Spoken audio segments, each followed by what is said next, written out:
வணக்கம். இந்த பதிவு எல்லோருக்குமானது என்றாலும் கூட குறிப்பாக கல்லூரி மாணவர்கள் மற்றும் இளைஞர்களுக்கானது. 11 வருஷத்துக்கு மேலே பல்வேறு யூனிவர்சிட்டிஸில் குறிப்பாக லா காலேஜஸில் ப்ரொஃபஸராக வேலை பார்த்த அடிப்படையில் ஆயிரக்கணக்கான மாணவர்கள் கூட நிறைய இளைஞர்களுக்கு கூட பழகக்கூடிய வாய்ப்பு பெற்றவன் நான்.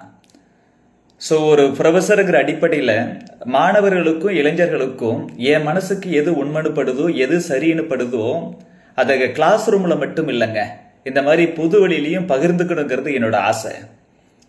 நம்ம மாணவர்கள் இளைஞர்கள் நல்ல திறமையானவர்கள், படிப்பில் நல்லா சாதிக்கிறாங்க.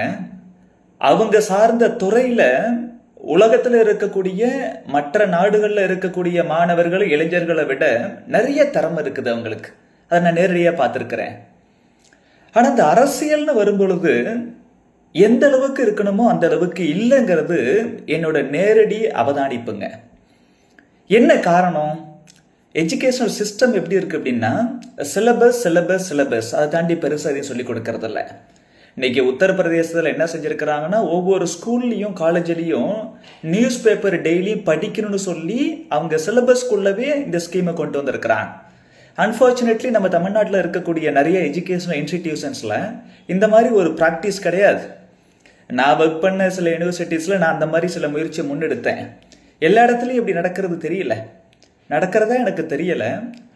மாணவர்களும் கூட இந்த சப்ஜெக்டை தாண்டி அதிகமாக படிக்கக்கூடிய மாணவர்கள் வெகு சிலர் தான். பட் எல்லோரும் அப்படி படிக்கணும். அன்ஃபார்ச்சுனேட்லி அப்படி இல்லை. நியூஸ் பேப்பர் படிக்கக்கூடிய பழக்கமோ இல்லை தினந்தோறும் நியூஸ் வாட்ச் பண்ணக்கூடிய பழக்கமோ இந்த மாதிரி நிறைய இல்லை அப்படிங்கிறது தான் என்னோட புரிதல்.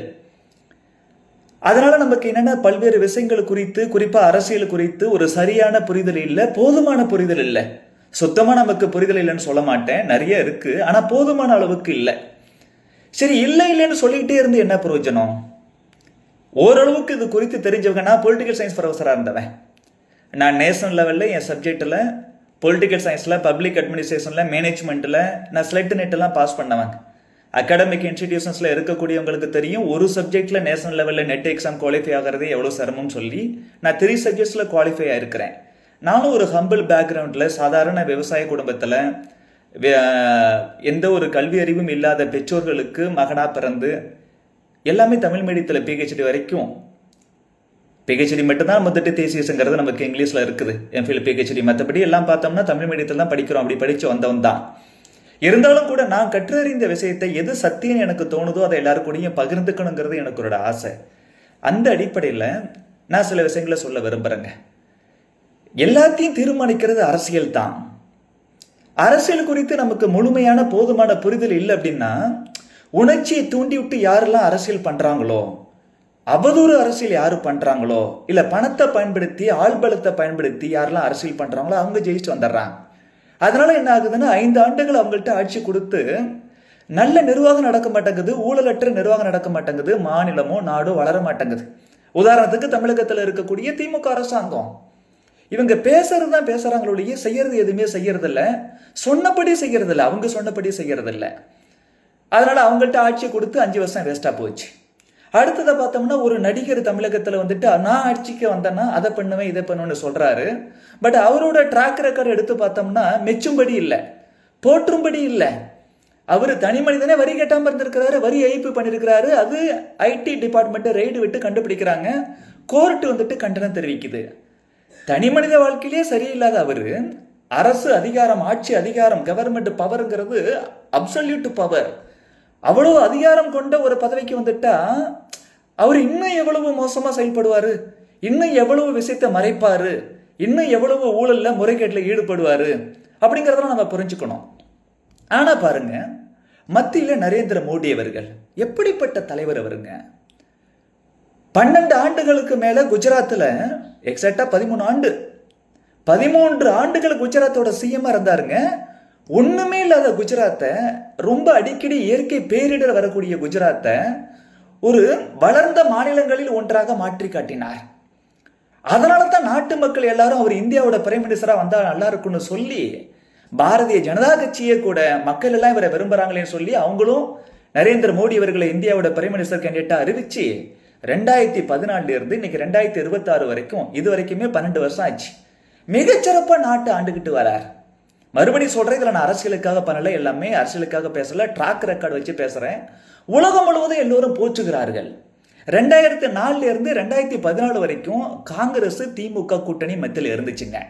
அவங்க 2004 ஆட்சிக்கு வரும் பொழுது உலக அளவில் ஜிடிபி அடிப்படையில், பொருளாதார சக்தி அடிப்படையில் நம்ம இந்திய திருநாடு 11வது இடத்துல இருந்துச்சுங்க. 10 ஆண்டுகள் அவங்க ஆட்சி புரிஞ்சு 11வது இடத்துல இருந்த பொருளாதாரத்தை 10வது இடத்துல கொண்டாந்து நிறுத்தினாங்க. 2014 பிஜேபி நரேந்திர மோடி தலைமையில் ஆட்சி பிடிக்குதுங்க.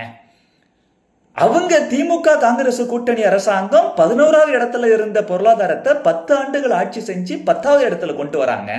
ஆனா நரேந்திர மோடி 2014 ஆட்சிக்கு வந்த பிறகு 10வது இடத்துல இருந்த பொருளாதாரத்தை இன்னைக்கு உலகின் 4வது சக்தி வாய்ந்த பெரிய பொருளாதாரமாக உயர்த்தி காட்டியிருக்கிறார். அவங்க 10 ஆண்டுகள் ஆட்சி செஞ்சு ஒரு இடம் தான் முன்னேற்றினாங்க. இவர் 10 ஆண்டுகள் ஆட்சி செஞ்சு 6 இடம் முன்னேற்றிருக்கிறார். எவ்வளவு பெரிய விஷயம், எவ்வளவு பெரிய சாதனை. ஜிடிபி அடிப்படையில், பொருளாதாரத்தின் அடிப்படையில் உலகத்துல 4வது இடத்துல பாரத நாட்டை கொண்டாந்து நிறுத்தியிருக்கிறாரு. அதே போல உலகின் சக்தி மிகுந்த நாடுகளின் பட்டியல்ல 3வது இடத்துல கொண்டாந்து நிறுத்தியிருக்கிறார். உலகம் முழுவதும் வியந்து போறாங்க. கொரோனா காலகட்டம் வந்துச்சு, சர்வதேச நாடுகள் எல்லாமே கஷ்டப்பட்டாங்க, நாமளும் கொஞ்சம் சிரமப்பட்டோம். ஃப்ரீ ஆஃப் காஸ்ட்ல எல்லாருக்கும் கொரோனா ஊசி போட்டு இந்த நாட்டில் இருக்கக்கூடிய 140 கோடி மக்களோட உயிரை காப்பாத்தி இலவசமா ஊசி போட்டுங்க. அது ரொம்ப முக்கியமான விஷயம்.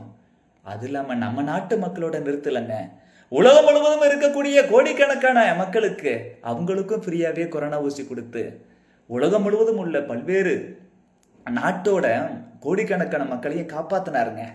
அதோட உடலைங்க, இந்த கொரோனாவில் உலகத்துல இருக்கக்கூடிய மற்ற நாடுகளோட பொருளாதாரம்லாம் சரிவடைஞ்சு போச்சு, இன்னும் மீண்டு எழல. ஆனா பாரத நாடு மட்டும் மேல் நோக்கி, வளர்ச்சி நோக்கி சென்று கொண்டே இருக்கிறது. ஐநா சபை பாராட்டுது. அதனால தான் IMF இன்டர்நேஷனல் மானிட்டரி ஃபண்ட் இருக்கு, அவங்க பாராட்டுறாங்க. வேர்ல்டு பேங்க் பாராட்டுறாங்க. ஏடிபின்னு சொல்லுவோம், Asian development bank. Asian development பேங்கும் பாராட்டுது. சரி, இந்தியாவில் இருக்கக்கூடிய யாராச்சும் ஒருத்த பாராட்டுனா என்ன செய்யலாம்? மத்திய அரசாங்கம், மோடி அரசாங்கம், பிஜேபி அரசாங்கம், அதனால இங்க இருக்கக்கூடிய அமைப்புகள்லாம் அவங்கள பாராட்டுறாங்க அப்படின்னு எதிர்க்கட்சி விமர்சனம் பண்ணலாம். உலகம் முழுவதும் இருக்கக்கூடிய எந்த நாட்டையும் சாராத சர்வதேச அமைப்புகள், இன்டர்நேஷனல் ஆர்கனைசேஷன், அவங்க ஏன் சார் நரேந்திர மோடியை பாராட்டணும்?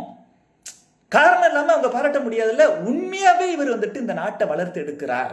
இதெல்லாம் ஒரு ஆச்சரியமா பாக்குறாங்க, அதிசயமா பாக்குறாங்க. அதனாலதான் அவங்க எல்லாம் பாராட்டுறாங்க. இப்ப நம்ம உலக அளவுல 4வது பொருளாதாரமா இருக்கிறோம்ல. ரீசன்ட் பாஸ்ட்ல IMF சார்ந்த ஒரு ஆபீசர் சொல்றாங்க, சீக்கிரம் இந்த 2027-28 இந்திய நாடு உலக அளவுல 3வது பலம் வாய்ந்த பொருளாதார நாடாக மாறும், இதுல எந்த டவுட்டும் இல்லைன்னு அவங்க சொல்றாங்க. அந்த அளவுக்கு நாட்டை சிறப்பாக ஆட்சி பண்ணியிருக்கிறார். எவ்வளவு பெரிய விஷயம் தெரியுமா? அதே போல பாருங்க, நரேந்திர மோடி 2014 இந்தியாவோட பிரதமராக பதவி இருக்கிற காலகட்டத்தில் இந்த சோசியல் செக்யூரிட்டி ஸ்கீம்ஸ் சொல்லுவோம், சமூக பாதுகாப்பு திட்டங்கள், அதன் மூலமா நாட்டில் வெறும் 25 கோடி மக்கள் தான் பயனடைஞ்சாங்க. நரேந்திர மோடி இன்னைக்கு 11 ஆண்டுகளுக்கு மேல இந்தியாவை ஆள்றாருல, இப்போ சமூக பாதுகாப்பு திட்டங்கள் மூலமாக 95 கோடி மக்கள் பயனடைந்து வருகிறார்கள். அதாவது காங்கிரசும் திமுகவும் மத்தியில் ஆட்சியில் இருக்கும்போது சோசியல் செக்யூரிட்டி ஸ்கீம்ஸ் மூலமாக வெறும் 25 கோடி பேர் மட்டும்தான் பயனடைந்து வந்தார்கள். இன்று நரேந்திர மோடி அவர்கள் தலைமையிலான பாரதிய ஜனதா கட்சி ஆட்சியில் இருக்கும் பொழுது அரசாங்கத்தோட தொடர் முயற்சியால, நல்ல எண்ணத்தால, நல்ல நிர்வாகத்தால நம்ம நாட்டில் இருக்கக்கூடிய 95 கோடி மக்கள் பயனடைந்து வருகிறார்கள். 70 கோடி மக்கள் அதிகமாக பயனடைந்து வருகிறார்கள். காங்கிரஸ் திமுக கூட்டணி ஆட்சி எப்படி இருந்துச்சு, பிஜேபி நரேந்திர மோடி ஆட்சி எப்படி இருக்குன்னு மாணவர்களும் இளைஞர்களும் ஒப்பிட்டு பார்த்துக்கணும். இதனால என்ன தரமா நடந்திருக்கு? நம்ம நாட்டில் BPL, பிலோ பாவர்ட்டி லைன் சொல்லுவோம், வறுமை கோட்டுக்கு கீழே இருந்த 25 கோடி மக்களை வறுமையிலிருந்து மீட்டு கொண்டு வந்திருக்கிறார் நரேந்திர மோடி. 1 கோடி 2 கோடி இல்லைங்க, 25 கோடி மக்கள். எவ்வளவு பெரிய விஷயம், எவ்வளவு பெரிய விஷயம். அதே போல பாருங்க, இன்னைக்கு உணவு உற்பத்தியில இந்தியா இதுவரைக்கும் இல்லாத அளவுக்கு 35 கோடி டன் உணவு தானியங்களை உற்பத்தி பண்ணியிருக்கு. இதுவரைக்கும் இந்தியாவில் நடந்ததே இல்லை. அரிசி 15 கோடி டன் உற்பத்தி. இன்னைக்கு உலகத்திலேயே அரிசி உற்பத்தியில இந்தியா தான் நம்பர் 1. எவ்வளவு பெரிய விஷயம். இதெல்லாம் எப்படி சாத்தியம்? காங்கிரஸ் திமுக எலெக்ஷன் டைம்ல தாங்க காசு கொடுப்பாங்க ஓட்டுக்கு. நரேந்திர மோடி பிஜேபி ஒருபோதும் எலெக்ஷன் டைம்ல ஓட்டுக்கு காசு கொடுக்காது. ஆனா ஆட்சிக்கு வந்தப்பறம் அவர் என்ன திரும்ப செஞ்சிருக்காரு நரேந்திர மோடி? கடந்த 5 ஆண்டுகளுக்கு மேலாக நம்ம நாட்டில் இருக்கக்கூடிய 11 கோடி விவசாயிகளுக்கு, கோடிக்கணக்கான விவசாயிகளுக்கு, சாதாரணமா இல்ல 4 லட்சம் கோடி விவசாயிகளுக்கு நிதி உதவி பண்ணிருக்கிறார். 4 மாசத்துக்கு ஒரு முறை விவசாயிகளோட பேங்க் அக்கவுண்ட்ல 2000 போட்டுட்டு இருக்கிறார். அப்ப ஒரு வருஷத்துக்கு 6000, 5 வருஷத்துக்கு 30,000 ரூபாய். சாதாரண விஷயம் இல்ல. நரேந்திர மோடி பிஜேபி நினைச்சு என்ன செஞ்சிருக்கலாம்? எதுக்கு 5 வருஷத்துக்கு நம்ம 30,000 கொடுக்கணும்? 4 மாசத்துக்கு ஒரு தடவை 2000 ரூபாய். எலெக்ஷன் வர நேரத்தில் 1000 ரூபாய் 500 ரூபாய் கொடுத்தா அதுக்கு தானே நம்ம மக்கள் ஓட்டு போடுறாங்க. அப்படி நினைச்சிருக்கலாம். அப்படித்தானே திமுக செய்து, காங்கிரஸ் செய்து. நரேந்திர மோடி அப்படி செய்யல. மக்கள் ஓட்டு போடுறாங்களோ போடலையோங்கிறது முக்கியம் இல்ல, அவங்களோட வாழ்வாதாரம் முக்கியம், அவங்களோட வளர்ச்சி முக்கியம் சொல்லி விவசாயிகளுக்கு 4 மாசத்துக்கு ஒரு முறை 2000 சொல்லி வருஷத்துக்கு 6000 ரூபாய் கொடுக்கறதால 5 வருஷத்துக்கு ஒட்டுமொத்தமா 30,000 ரூபாய் தொடர்ந்து செஞ்சுட்டே இருக்கிறார். இது நரேந்திர மோடி ஆட்சியில் இருக்கிற வரைக்கும் தொடர்ந்து நடந்துகிட்டே இருக்கும். பிஜேபி ஆட்சியில் இருக்கிற வரைக்கும் தொடர்ந்து நடந்துகிட்டே இருக்கும். இப்படி விவசாயிகளுக்கு தேவையான சமயத்துல கொஞ்சம் பொருளாதார உதவி, நிதி உதவி மத்திய அரசாங்கம் செய்யறது மூலமா நிறைய உற்பத்தி பண்றாங்க. அதனால தான் இதுவரைக்கும் இல்லாத அளவுக்கு நம்ம நாட்டுல 35 கோடி டன் உணவு தானிய உற்பத்தி நடந்திருக்குது. எவ்வளவு பெரிய விஷயம், எவ்வளவு பெரிய விஷயம் யோசிச்சு பாருங்க. சார், மனிதனுக்கு வந்துட்டு ஏழைகளுக்கு பங்களா வேண்டாம் சார், மாட மாளிகை கூட கோபுரம் வேண்டாம். ஆனா அடிப்படையில ஒரு மலைக்கு, வெயிலுக்கு பிரச்சனை இல்லாத ஒரு சின்ன வீடு வேணும்ல. இதுவரைக்கும் ஏழை எளிய மக்களுக்கு 4 கோடி பேருக்கு வீடு கட்டி கொடுத்திருக்கிறாங்க. ஒவ்வொருத்தருக்கும் அவங்க பேங்க் அக்கவுண்ட்ல கிட்டத்தட்ட 2,70,000 வரைக்கும் அக்கவுண்ட்ல போட்டு 4 கோடி வீடு கட்டி கொடுத்திருக்கிறாங்க. வீடு மட்டும் இல்லைங்க, நிறைய வீட்டுல வந்துட்டு டாய்லெட் இல்லாம இருக்கும். எனக்கு வீடு இருக்குங்க, இடம் இருக்கு, டாய்லெட் இல்லைன்னா அப்படிப்பட்ட குடும்பத்துல அவங்களோட பேங்க் அக்கவுண்ட்ல 12,500 ரூபாய் பணம் போட்டு 12 கோடி பேருக்கு டாய்லெட் கட்டி கொடுத்திருக்கிறார். இன்னைக்கு கேஸ் ஸ்டவ்ங்கிறது இன்னைக்கு காமன் ஆயிடுச்சு. நரேந்திர மோடி 2014 ஆட்சிக்கு வர வரைக்கும் பார்த்தோம்னா பணக்காரங்க தான் கேஸ் ஸ்டவ் யூஸ் பண்ணாங்க. ஏழை எளிய மக்கள் எல்லாமே பார்த்தோம்னா என்ன செஞ்சாங்கன்னா இந்த விறகடுப்புல தான் சமைப்பாங்க. எவ்வளவு கஷ்டம்.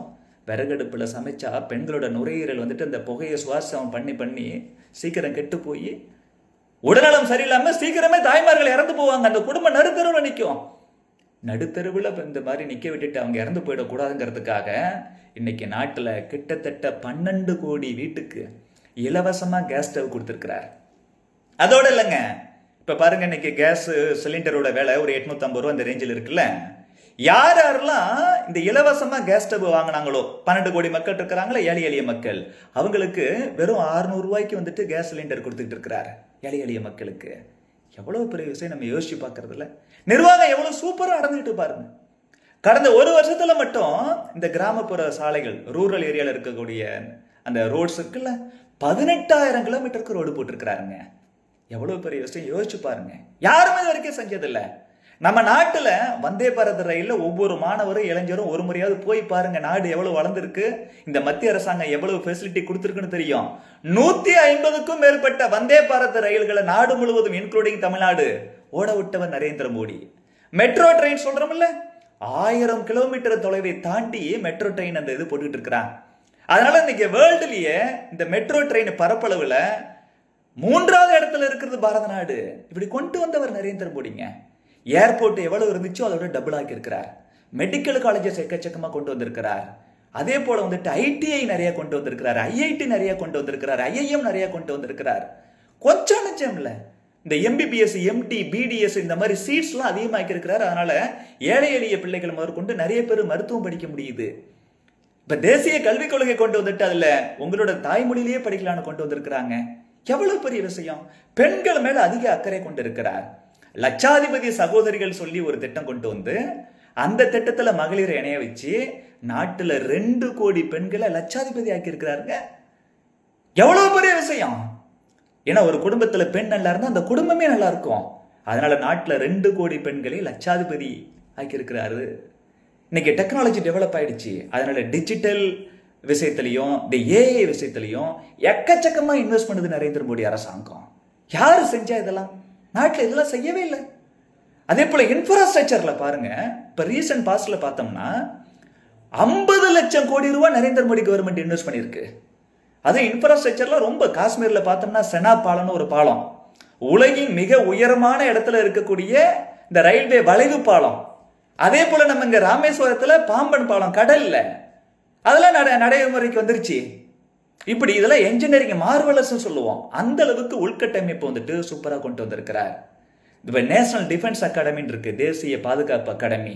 அங்க ஏற்கனவே பெண்கள்லாம் படிக்க முடியாது. இப்ப பெண்களுக்கும் அதுல இடம் கொடுத்து பெண்களையும் படிக்க வச்சு ஆண்களுக்கு பெண்களும் சமம்னு சொல்லி அவங்களுக்கும் வாய்ப்பு வழங்கியிருக்க நரேந்திர மோடி. இப்படி விவசாயிகள் இருக்கட்டும், மாணவர்களா இருக்கட்டும், மீனவர்களா இருக்கட்டும், மீனவர்களுக்கு எக்கச்சக்கமான சலுகைகள், நலத்திட்டங்கள். அதனால இன்னைக்கு மீன் உற்பத்தியில பார்த்தோம்னா 2வது இடத்துல இருக்கிறோம். அதே மாதிரி மொபைல் உற்பத்தியில இன்னைக்கு பாரத நாடு 2வது இடத்துல இருக்குது. இப்ப ஈவி சொல்றோம்ல, நான் கூட ஈவி கார் டிராவல் பண்றேன், ஈவி கார்ல தான் டிராவல் பண்றேன். இந்த எலக்ட்ரிக் வெஹிக்கிள்ஸ் பார்த்தோம்னா 100 நாடுகளுக்கு மேல நம்ம நாட்டுல உற்பத்தி பண்ணி நம்ம ஏற்றுமதி பண்றோம். இதெல்லாம் நரேந்திர மோடி கொண்டு வந்தது. வேற யாருமே யோசிச்சு கூட பார்க்கலங்க இந்த மாதிரி நடக்கும்னு சொல்லி. ரோஜ்கார் திட்டம் ஒன்று இருக்கு. அந்த திட்டத்தின் மூலமா 3 கோடி பேருக்கு வந்துட்டு வேலை வாய்ப்புகள் கொடுத்துருக்காங்க. இன்கம் டேக்ஸ் சரி வேலைக்கு போயிட்டாங்களே, இன்னைக்கு எல்லாமே கொஞ்சம் கொஞ்சம் நாளடைவில் ஒரு வருஷத்துக்கும் இன்னொரு வருஷத்துக்கும் இடையில செலவு கொஞ்சம் அதிகமாகும், விலைவாசி கொஞ்சம் அதிகரிக்கும். இயற்கையா ஒரேடியா உயர்ந்தா தான் தப்பு, கொஞ்சம் கொஞ்சமா வரதானே செய்யும். இப்போ இன்னைக்கு ஒரு சம்பளத்துக்கு போறோம், அடுத்த வருஷம் ஒரு 2000 ரூபாய் 5000 ரூபாய் இன்கிரிமெண்ட் அதிகமாகும்ல. எதுக்கு அந்த இன்கிரிமெண்ட் அதிகமாக கொடுக்குறாங்க? வருஷத்துக்கு வருஷம் இயல்பாவே கொஞ்சம் விலைவாசி உயரும், அதனால சம்பளத்தையும் கொஞ்சம் உயர்த்துவோம் அப்படி கொடுப்பாங்கல்ல. அந்த மாதிரி தான் நடக்கும். அதனால இன்னைக்கு வந்துட்டு செலவினங்களை கொஞ்சம் அதிகமா இருக்குங்கிறதுக்காக வருஷத்துக்கு 12 லட்சம் ரூபாய் வருமானம் வாங்குறவங்களுக்கு வருமான வரி சட்டத்துல திருத்தம் கொண்டு வந்துட்டு நீங்க வரி விலக்கு உங்களுக்கு கொடுத்துட்றேன், நீங்க வந்துட்டு வரி கட்ட வேண்டாம்னு சொல்லியிருக்கிறார். இந்தியாவில் அப்படிலாம் இருந்ததே கிடையாது. நரேந்திர மோடி தான் 12 லட்சம் வரைக்கும் சம்பாதிக்கிற ஒரு இளைஞர் வரி கட்ட வேண்டாம், 12 வயது வரைக்கும் 12 லட்சம் சம்பாதிக்கக்கூடிய ஒரு இந்திய குடிமகன் வரி கட்ட வேணாங்கிற திட்டத்தை கொண்டு வந்திருக்கிறார். யாரும் செஞ்சா? இதுவரைக்கும் யாருமே செஞ்சதில்லை. அதே போல பாருங்க, பல வருஷமா பேசி பேசி பேசி உடன்படிக்கை வராத ஒரு விஷயம் இந்தியா EU ஒப்பந்தம், இந்தியா ஐரோப்பிய யூனியன் உடன்படிக்கை. நரேந்திர மோடியோட அரசாங்கம் தான் அந்த நாட்டில் அந்த நாட்டு பிரதிநிதிகளை கூப்பிட்டு எப்படி பேசணுமோ அப்படி பேசி இன்னைக்கு மதர் ஆஃப் ஆல் ட்ரீட்டிஸ் சொல்லக்கூடிய அளவுக்கு, மற்ற எல்லா ஒப்பந்தங்களின் தாயின்னு சொல்ற அளவுக்கு இந்த இந்தியா EU அந்த பாக்ட் சைன் ஆகி அது மூலமா இன்னைக்கு என்ன நடக்க போகுதுன்னா, இந்தியாவில் உற்பத்தி துறையில மிகப்பெரிய புரட்சி வரப்போகுது. அதனால லட்சக்கணக்கான இந்திய மாணவர்கள், இளைஞர்களுக்கு வேலை வாய்ப்பு கிடைக்க போகுது. இதெல்லாம் செஞ்சது யாரு? நரேந்திர மோடி. இவ்வளவு செஞ்சிருக்கிறாருலங்க. ஆனா 1 ரூபாய் ஊழல் செய்யல.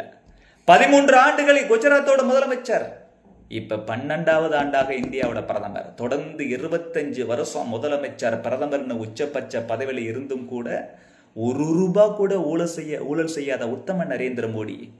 அவர் ஊழல் செய்யாத மட்டும் இல்லைங்க, அவர் கூட இருக்கக்கூடிய அமைச்சர்கள், உயர் அதிகாரிகள் யாரையும் வந்துட்டு ஊழல் செய்ய விடல. இப்போ உயர் லெவல்ல இருக்கக்கூடிய பிரைம் மினிஸ்டரோ, அவருக்கு கீழே இருக்கக்கூடிய உயர்ந்த அமைச்சர்களோ, உயர்ந்த அதிகாரிகளோ அவங்க ஊழல் செய்யாம இருந்தா கீழே உள்ளவன் ஊழல் செய்ய பயப்படுவான். மேல உள்ளவனே காங்கிரஸ் காலகட்டம், திமுக காலகட்டம், அவங்க மத்தியில் ஆட்சியில் இருந்த காலகட்டம் போல ஊழல் செய்ய ஆரம்பிச்சா கீழே உள்ளவன்லாம் என்ன யாரா கேட்க முடியும் சொல்லி எக்கச்சக்கமா ஊழல் பண்ண ஆரம்பிச்சிருவான். ஆனா இவங்க அந்த அளவுக்கு ஊழலே பண்ணாம ரொம்ப நேர்மையான அரசாங்கத்தை நடத்திக்கிட்டு இருக்கிறாங்க. அதே போல நாட்டுல இந்த ஸ்டேட்டை பார்த்துக்கணும், அந்த ஸ்டேட்டை விட்டுறணும் அப்படிலாம் கிடையாது. நார்த் ஈஸ்டர்ன் ஸ்டேட் 7 சிஸ்டர்ஸ் அப்படி சொல்லுவாங்க. இந்தியாவோட வடகிழக்கு மாநிலங்களை பார்த்தோம்னா அங்கெல்லாம் தேசிய நெடுஞ்சாலைகள்லாம் கண்டுக்காம விட்டாங்க. நரேந்திர மோடி அரசாங்கம் 7200 கிலோமீட்டர் வடகிழக்கு மாநிலங்கள்ல பார்த்தோம்னா அங்க தேசிய நெடுஞ்சாலையை வந்துட்டு அமைச்சிருக்கிறாங்க. அதே போல இந்த வடகிழக்கு மண்டலம், ரயில்வே மண்டலம் இருக்குல்ல, அதுக்குள்ள 80,000 கோடிக்கு மேல இன்வெஸ்ட் பண்ணிருக்கிறாங்க. ஒன்னு பிளான் பண்ணி காஷ்மீர்ல இருந்து கன்னியாகுமரி வரை இந்த நாடு ஒரே நாடு, இந்த நாட்டு மக்கள் அனைவரும் இந்தியர்கள். மொழியின் அடிப்படையிலேயோ, மாநிலத்தின் அடிப்படையிலேயோ, ஜாதியின் அடிப்படையிலேயோ, மதத்தின் அடிப்படையிலேயோ இந்த மக்களை பிரிக்க கூடாது. அரசியலுக்காக, வாக்கு வங்கி அரசியலுக்காக அப்படி பிரிக்கிறது அநாகரிகம். மக்கள் ஓட்டு போடுறாங்களோ ஓட்டு போடலையே, இந்த 140 கோடி மக்களுக்காகவும் இந்த நாட்டு மக்கள் அனைவருக்காக பாடுபட வேண்டும், பல்வேறு திட்டங்களை தீட்ட வேண்டும் என்று சொல்லித்தான் நரேந்திர மோடி அவர்கள் நைட் அண்ட் டே உழைச்சிக்கிட்டு இருக்கிறாருங்க. பெருந்தலைவர் காமராஜர் போல, மூதறிஞர் ராஜாஜி போல, பசும்பொன் முத்துராமலிங்க தேவர் தெய்வ திருமகனார், அவர் பாடுபட்டது போல, வஉசி போல தன்னை மறந்து தனது குடும்பத்தை பற்றிலாம் கவனிக்காம, சொந்தக்காரங்களை பற்றி யோசிக்காம, நண்பர்களை பற்றி கண்டுக்காம, நாடு நாடு நாடு நாட்டு மக்கள் நாட்டு மக்கள் நாட்டு மக்கள்னு நரேந்திர மோடி உழைச்சிக்கிட்டு இருக்கிறாரு. உலகம் முழுவதும் அவரை போட்டிருக்கிறது. ஆனால் தமிழகத்தில் இருக்கக்கூடிய திமுகவும் அதன் கூட்டணி கட்சிகளும் வேணும்னே அவர் மேலே போய் சொல்கிறாங்க. அவர் சார்ந்த பாரதிய ஜனதா கட்சி மேலே போய் சொல்கிறான். இன்னைக்கு புதுசாக அரசியலுக்கு வந்திருக்கக்கூடிய நடிகர் விஜய் கூட தனது அரசியல் அரிப்புக்காக, ஆட்சி அதிகாரத்தின் மேலே இருக்கக்கூடிய அந்த ஆசைக்காக, பேராசைக்காக ஒரு உத்தம தலைவன் மேலேயும் அந்த நல்ல கட்சி மேலேயும் குறை சொல்லி இவங்க வந்துட்டு அரசியல் லாபம் பார்க்கலான்னு பார்க்குறாங்க. இது நியாயமா? மாணவர்களும் இளைஞர்களும் நீங்கள் தானே சீர்தூக்கி பார்க்கணும். எப்ப ஒரு சினிமா நடிகர் இது வரைக்கும் அரசியலுக்கே வரல. அவர் சினிமாவில் இருக்கும்போது பல்வேறு அநாகரிகமான விஷயங்களை செஞ்சிருக்கிறாரு, வரியை ஏற்றிருக்கிறாரு, அரசாங்கத்தை ஏமாத்திருக்கிறாரு. நாளைக்கு அரசியலுக்கு வந்தா நான் கரெக்டா இருப்பேன்னு சொல்லுவார், ஆட்சி அதிகாரத்துக்கு வந்தா கரெக்டா இருக்குன்னு சொல்றாரு. எப்படி அவர் நம்புறது? தனி மனித வாழ்க்கையிலேயே முறைகேடு பண்ணியிருக்கிறாரு, சரியா வாழலையே. அதே போல கடந்த 5 ஆண்டுகளா திமுக வந்துட்டு இங்க ஆட்சியில இருந்து சொன்ன வாக்குறுதி எதையும் சொன்னபடி செய்யல. 505 வாக்குறுதி கொடுத்து அதுல ஒரு 15% வாக்குறுதி கூட சொல்லியபடி செய்யல, ஏமாத்திருக்கிறாங்க. ஊழல் அவ்வளவு பண்ணிருக்கிறாங்க. ஊழல் அமைச்சரை ஒருத்தர் வந்துட்டு ஜெயில வச்சுக்கிட்டு கூட கிட்டத்தட்ட 1 வருஷம் அமைச்சராகவே வச்சிருந்தார் ஸ்டாலின். இவங்களை எப்படி நம்புறது? இவங்க சொல்றது எப்படி நம்புறது? இந்த திமுக அந்த கூட்டணி கட்சிகளும் வேண்டாம், புதுசா வந்திருக்கக்கூடிய நடிகர் விஜயும் வேண்டாம். கடந்த 25 ஆண்டுகளாக நாட்டுக்காகவே உழைச்சிக்கிட்டு இருக்கிற, நல்லாட்சி நடத்தக்கூடிய, நல்ல நிர்வாகம் நடத்தக்கூடிய, ஊழலற்ற லஞ்ச லாவண்யமற்ற ஒரு திறமையான ஆட்சி நடத்தக்கூடிய, சர்வதேச அமைப்புகள் எல்லாம் பாராட்டக்கூடிய, உலக தலைவர்கள் எல்லாம் போற்றி வணங்கக்கூடிய ஒரு உத்தம தலைவர் நரேந்திர மோடி. அவர் அடையாத பதவி இல்லை, எல்லாத்தையும் அடைஞ்சிட்டார். ஆனாலும் கூட நைட் அண்ட் டே எதுக்காக வேலை பார்க்கிற? நம்மளோட எதிர்காலத்துக்காக வேலை பார்க்கிற. அவருக்கு தான் நம்ம ஓட்டு போடணும் சொல்லி நீங்க ஓட்டு போடணுங்க. மாணவர்களுக்கும் இளைஞர்களுக்கும் நாட்டுப்பற்று அதிகமா இருக்கும். அது குறிப்பா தமிழகத்தில் இருக்கக்கூடிய மாணவர்களுக்கும் இளைஞர்களுக்கும் நாட்டுப்பற்று ரொம்ப அதிகம். யோசிச்சு பாருங்க, காங்கிரஸ் திமுக ஆட்சியில் இருக்கும்போது பாகிஸ்தான் தீவிரவாதிகளை வந்துட்டு அடிச்சு போவோம். நம்ம கண்டிக்கிறோம் அறிக்கை மட்டும் தான் விடுவோம். நரேந்திர மோடி என்ன செஞ்சார்? ஆபரேஷன் சிந்தூர் என்ன பண்ணாரு? பாகிஸ்தானுக்குள்ள நம்ம மிலிட்டரியை அனுப்பி அங்கிருந்த தீவிரவாத முகாம் எல்லாம் அழிச்சிட்டு வந்தாரா இல்லையா? உலகம் முழுவதும் ஒரு நாடு கூட இந்தியாவை நீங்க ஏங்க அவங்க நாட்டு எல்லை தாண்டி போய் அடிச்சுங்கன்னு கேட்கலையே? கேட்க முடியாது. ஏன்? தலைவன் நரேந்திர மோடி தைரியம் உள்ள தலைவன், நெஞ்சு உறுதி உள்ள தலைவன், நாட்டுப்பற்று கொண்ட தலைவன். அதனால கேட்க முடியல. இல்லைன்னா ஒரு நாட்டை விட்டு அந்த நாட்டுக்குள்ள போய் பார்டரை தாண்டி அட்டாக் பண்ணும்போது சர்வதேச நாடுகள்லாம் கண்டிப்பாங்க, எல்லை மீறி போனது தப்புன்னு. ஆனா நரேந்திர மோடி, நீ யாரு சொன்னாலும் பிரச்சனை, நான் பாத்துக்கிற சொல்லி உள்ள போய் நீ என் நாட்டுக்குள்ள வந்துட்டு அடிச்ச, என் நாட்டு மக்கள் அப்பாவி மக்களை வந்துட்டு சுட்டு கொன்ன, அப்படிப்பட்ட தீவிரவாதிகளை நான் அழிப்பேன்னு சொல்லி தீவிரவாத முகாமெல்லாம் அழிச்சாரா இல்லையா? இந்த நெஞ்சூரம் எந்த தலைவனுக்கு இருந்துச்சு? அப்படிப்பட்ட தலைவனை நீங்க போட்டுறது இல்லையா? ஆதரிக்கிறது இல்லையா? வெளிநாட்டு தீவிரவாதம் மட்டும் இல்ல, உள்நாட்டுலங்க நக்சலைட்டு காட்டுல அங்கங்க வந்துட்டு பதுங்கிக்கிட்டு தேச விரோத செயல்ல வன்முறையில் ஈடுபடுவான். கலெக்டரை கடத்திட்டு போயிடுவான், டீச்சர்ஸை கடத்திட்டு போயிடுவான், டாக்டர்ஸை கடத்திட்டு போயிடுவான், பெண்களை கடத்திட்டு போயிடுவான், அப்பாவி மக்களை சுட்டு கொள்ளுவான், துப்பாக்கி எடுத்து ஆயுதம் ஏந்தி நம்ம போலீஸ் கூட, நம்ம பாராமிலிட்டரி போர்ஸ் கூட சண்டை போடுவான். நரேந்திர மோடி ஆட்சிக்கு வர்ற காலகட்டத்தில் இந்தியாவில் 126 மாவட்டத்தில் இடதுசாரி தீவிரவாதம், லெப்ட் எக்ஸ்ட்ரீமிசம், நக்சலைட்ஸ் இருந்தாங்க. இன்னைக்கு எப்படி தெரியுமா இருக்கிறாங்க? எத்தனை மாவட்டத்தில் இருக்காங்க தெரியுமா? வெறும் 8 மாவட்டத்தில். 118 மாவட்டத்தில் இருந்த இந்த நக்சல்களை ஒழித்து கட்டின நரேந்திர மோடி. போன ஆண்டு மட்டும் 2000 நக்சல்ஸ் வந்துட்டு சரண்டர் ஆயிட்டான், வெப்பன்ஸ் எல்லாம் கொடுத்துட்டு எங்களை விட்டுருங்க அப்படின்னு சொல்லி. இன்னும் 8 மாவட்டம் தான். இந்த 8 மாவட்டத்தில் இருந்தும் விரைவில் வந்துட்டு ஒழிக்கப்படுவார்கள் நக்சலைட்டுகள். இப்படி உள்நாட்டில் இருக்கக்கூடிய வன்முறை கும்பலா இருந்தாலும், வெளிநாட்டிலேருந்து வரக்கூடிய தீவிரவாத கும்பலா இருந்தாலும், எல்லாத்தையும் ஒழிக்கக்கூடிய ஒரு தலைவனாக நரேந்திர மோடி இருக்கிறார். இதை விட நமக்கு என்ன வேணும்? இதை விட என்ன விஜய் செஞ்சிட முடியும்? ஐயோ, விஜயோட ரசிகரா இருங்க, நானும் விஜயோட ரசிகர் தான். படத்துல அவர் சூப்பரா இருக்கும், ரொம்ப துப்பாக்கி படம்லாம் இவ்வளவு அருமையான படம், பிடிக்கும் தான் விஜய். அதற்காக அவருக்கு என்ன நிர்வாக திறமை இருக்கு? அவர் எப்படி ஆட்சி நடத்த முடியும்? ஒன்று சரியில்லைன்னா ஒன்று நல்லதாக வேணும்னு கேளுங்க. அந்த நல்லதுங்கிறது நல்ல ஆட்கள் எல்லாருமே நான் செய்வேன்னு சொல்லுவான். ஆனால் ஒருத்தர் செஞ்சு காமிச்சிருக்காருங்க. ஒரு செய்வேன்னு சொல்ற ஒரு ஆளால எண்ணம் இருந்தால் கூட ஒரு வேலை செய்ய முடியாமல் போயெல்லாம் அவர்கிட்ட திறமை இல்லாமல் இருக்கலாம். ஆனால் ஏற்கனவே 25 வருஷமா நரேந்திர மோடின்னு ஒருத்தர் செஞ்சு காமிச்சிருக்காருல்ல, அவர் ஆதரவு பெற்ற கட்சிகளுக்கு தானே, வேட்பாளர்களுக்கு தானே நம்ம ஓட்டு போடணும். அவங்க ஆட்சி அமைச்சா தானே தமிழ்நாடு நல்லா இருக்கும். இதை மனசுல வச்சுக்கிட்டு மாணவர்களும் இளைஞர்களும் தயவு செய்து நீங்க விஜய் பக்கம் போகாதீங்க. நம்மளாம் படிச்சவங்க, விவரம் தெரிஞ்சவங்க. நடிகர் பக்கம் போக வேண்டாம். நாடாளுவதற்கு நடிகன் இப்படி என்ன பண்ணிட முடியும்? இந்தியாவில் எந்த ஸ்டேட்லேயாவது ஒரு நடிகன் நாடாள முயற்சி பண்ண முடியுதா? இல்லை வர முடியுதா? என்ன நம்ம பகுத்தறிவு கொண்டவங்க? அப்புறம் தயவு செய்து அந்த மாதிரி போயிடக்கூடாது. திமுக பக்கமும் போகக்கூடாது. அவன் பிசினஸ்க்காக அவன் நடத்தக்கூடிய ஸ்கூல்ஸ் எல்லாம் எல்லாமே ஹிந்தி முதற்கொண்டு எல்லாம் சொல்லிக் கொடுப்பான். பாலிட்டிக்ஸ்க்காக ஹிந்தி வேண்டாமா? பணக்கார வீட்டு பிள்ளைகள் எல்லாம் ஹிந்தி படிக்கலாம், மற்றவங்க யாரும் ஹிந்தி படிக்கக்கூடாது.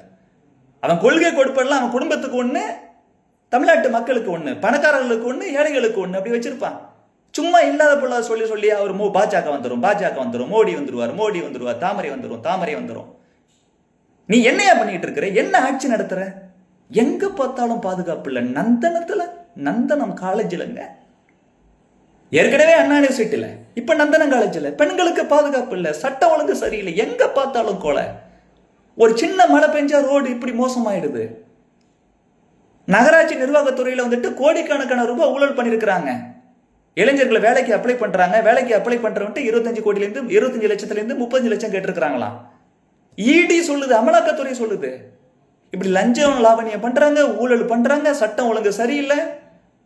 ஜெயில போட்டாலும் கூட ஊழல் பண்ண அமைச்சராகவே வச்சிருக்கிறாங்க. பெண்களுக்கு பாதுகாப்பு இல்லை, திருட்டு நடக்குது, கொலை நடக்குது, உள்கட்டமைப்பு சரியில்லை, சொன்ன வாக்குறுதி எதுவுமே செய்யல. அப்புறம் ஏன் அவங்கள ஆதரிக்கணும்? நமக்கு ஒரு நல்ல நிர்வாகம் வரணும். அப்பதான் நம்ம எதிர்காலம் நல்லா இருக்கும், நம்ம தமிழகம் நல்லா இருக்கும். ஒண்ணுமே இல்லாத நம்ம வட இந்தியாவில் பல மாநிலங்கள் காங்கிரஸ் ஆட்சி பண்ணும்போது வளரவே இல்லை. உண்மைதான். என்னைக்கு பிஜேபி அந்த மாநிலங்கள்ல ஆட்சிக்கு வருதுச்சோ அன்னிலிருந்து பார்த்தோம்னா வளர்ச்சி என்பது 8 கால பாய்ச்சல்ல போயிட்டு இருக்குங்க. அதனாலதான் மோடி அவர்கள் சொல்கிறார் டபுள் இன்ஜின் கவர்மெண்ட். மத்தியில எப்படி நரேந்திர மோடியினோட நேரடி கண்ட்ரோல்ல ஒரு ஆட்சி நடக்குதோ, மாநிலத்திலையும் நரேந்திர மோடியோட மேற்பார்வையில அவரோட ஆசையோட ஒரு ஆட்சி நடக்கும்போது வளர்ச்சி 8 கால் பாய்ச்சல் இருக்கும், மிக விரைவா இருக்கும். அப்படிப்பட்ட ஒரு ஆட்சி தமிழகத்திலே வரணும். அதனால மாணவர்களும் இளைஞர்களும் இந்த ஒரே ஒரு முறை 2026 பாரதிய ஜனதா கட்சி, அதிமுக, அண்ணன் அன்புமணி ராமதாஸ் அவர்களுடைய பாமக, அடுத்தது டிடிவி தினகரோட அமமுக, ஐயா ஜி.கே. வாசனோட தமாக, ஜான் பாண்டியன் அவர்களுடைய தமமுக, இந்த மாதிரி கட்சிகள் எல்லாம் ஒன்று சேர்ந்து தேசிய ஜனநாயக கூட்டணின்னு ஒன்று ஆரம்பிச்சிருக்கிறாங்க. அதற்கு ஆதரவளிச்சு பாருங்க, ஓட்டு போட்டு அவங்களை ஜெயிக்க வைங்க. கண்டிப்பா அந்த தேசிய ஜனநாயக கூட்டணி தான் ஜெயிக்க போகுது. மிகப்பெரிய அளவுல ஜெயிக்க வைங்க. அடுத்த 5 ஆண்டுகள்ல தமிழகம் சிங்கப்பூர் போல வளர்ந்து நிற்கும். அந்த அளவுக்கு வளர்ச்சியில ஒரு பீடு நடை போடும். மறுபடியும் சொல்றேன், இதை நான் ஒரு பொலிட்டிக்கல் சயின்ஸ் ப்ரொஃபஸரா மாணவர்களுக்கும் இளைஞர்களுக்கும் சொல்லணும்னு ஆசைப்பட்டேன். இதுக்கு மேல முடிவெடுக்கிறது உங்க கையில இருக்கு. இல்லைங்க நாங்க நடிகர் பின்னாடி தான் போவோம் அப்படின்னா தமிழகத்தோட தலைவிதியை என்ன பண்ண முடியும்? இல்லைங்க திமுக சொல்ற பொய்யெல்லாம் நம்பி திமுகவுக்கு தான் ஆதரவு தெரிவிப்புன்னு சொல்லி கொஞ்சம் பேர் போனீங்கன்னா நம்ம என்ன பண்ண முடியும்? ஒன்றும் பண்ண முடியாது. ஆனா எனக்கு நல்லா தெரியுது, கண்டிப்பா இந்த முறை திமுக எல்லா தொகுதிகளிலும் படுதோல்வி அடையும். விஜய் பல இடத்துல டெபாசிட்டே இழப்பார். பாஜக, அதிமுக, அன்புமணி ராமதாஸ், டிடிவி தினகரன், ஜி.கே. வாசன், ஜான் பாண்டியன் உள்ளிட்ட தலைவர்கள், கட்சிகள் எல்லாம் ஒன்று சேர்ந்து அமைத்திருக்கக்கூடிய தேசிய ஜனநாயக கூட்டணி தான் வெல்ல போகுது. வெல்ல போற கட்சிக்கு ஓட்டு போடுங்க. அதுதான் உங்களுக்கு ஒரு திருப்தி கொடுக்கும். தமிழகத்தோட வளர்ச்சிக்கும் அதுதான் நன்மை பயக்கும். நன்றி.